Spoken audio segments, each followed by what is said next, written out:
Afghanistan, terror attack warning issued for Kabul airport. A number of nations say there is a high threat of a terrorist attack at Kabul airport and have warned their citizens not to travel there. Australia, the US and UK have issued alerts to their citizens. Those already outside the airport are advised to leave the area immediately. More than 82,000 people have been airlifted from Kabul, which fell to the Taliban 10 days ago. Countries are rushing to evacuate people by a 31 August deadline. Thousands of people are still waiting inside and outside the airport, hoping to fly out of the country. The Taliban have opposed extending the deadline, but also promised to allow foreigners and Afghans to leave the country beyond 31 August, according to U.S. Secretary of State Antony Blinken. On Thursday, Australia's Minister for Foreign Affairs, Marise Payne, said there is an ongoing and very high threat of a terrorist attack. It comes hours after the U.S. State Department told those waiting at the Abbey Gate, East Gate or North Gate to leave immediately. The UK issued similar advice, asking people there to move away to a safe location and await further advice. The Foreign Office said that the security situation in Afghanistan remains volatile, adding that there was an ongoing and high threat of a terrorist attack. None of the countries gave any further information on the security threat. In a speech on Tuesday, U.S. President Joe Biden said the U.S.-controlled airlift would have to come to an end soon because of an increasing threat from the Islamic State group in Afghanistan.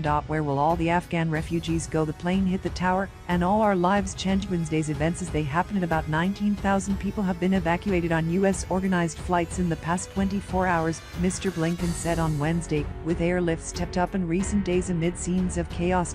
He said that the U.S. was still on track to complete operations at Kabul airport by the end of the month. Only the United States could organize and execute a mission of this scale in this complexity, he told reporters in Washington. The Taliban have made public and private commitments to provide and permit safe passage for Americans, for third country nationals and Afghans at risk. Past August 31st, he said.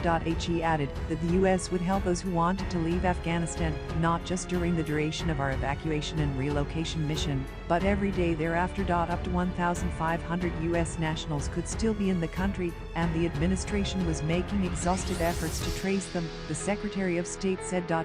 CIA and the U.S. military have been carrying out clandestine operations to extract Americans using helicopters and ground troops, U.S. and other officials have told the Wall Street Journal. Perilous operations have been both inside and outside of Kabul, the paper says. Pentagon has said 10,000 people are still waiting to be evacuated from Kabul airport by U.S. aircraft. There are fears for thousands more Afghans who are desperate to leave, but cannot reach the site. BBC correspondents say many of those being turned back by the Taliban at the airport gates appear to have travel papers. President Joe Biden tweeted that the U.S. would do everything to provide safe evacuation. The BBC is not responsible for the content of external sites. View original tweet on Twitter. Presentational white space. The UK said its evacuation operation was moving at significant pace, with some 1,200 people flown out on Wednesday. Foreign Secretary Dominic Raab said his government would use every hour and day that we've got left to fly British nationals and eligible Afghans out. Kabul airport is